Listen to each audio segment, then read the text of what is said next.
As night falls on the Kurdish countryside, Peshmerga fighters take up their positions.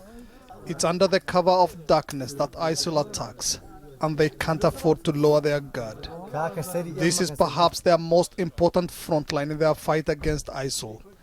Erbil, the capital of the autonomous Kurdish region, is just 60 kilometers away. We must continue the defending, and we will defending, because in Erbil, that's our, big city in KRG, and we must be let a family to be safe.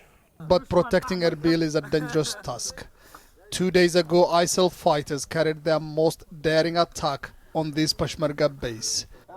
Using a combination of suicide bombers and vehicles laden with explosives, they took over the base for a few hours before the Kurdish forces recaptured it.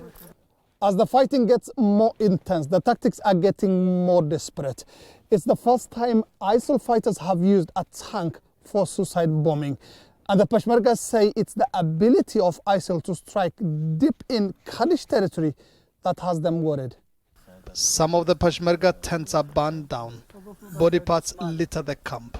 General Sirwan Barzani is a Peshmerga commander.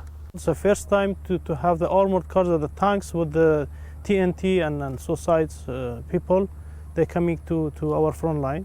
They're trying the last chance to push the Peshmerga back, but they cannot do it. We drove across villages and towns partly held by ISIL. Their inhabitants have long been displaced by the fighting. The Kurdish forces have made modest gains against ISIL in recent days, but their weapons, they say, are old and no match for their opponents. We need the weapons, we need the heavy machine guns, of course, because all what we use it is very old one, it's from Iraq and Iran war. It's very old. The newest one is 25 years old. But still, so with the ammunition now is good. We have it from the coalition. As international calls for more action against ISIL grow, the Peshmerga remain the group's most formidable opponent on the ground.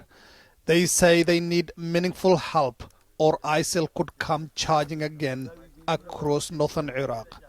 Mohammed Ado, Al Jazeera, Gwir in northern Iraq.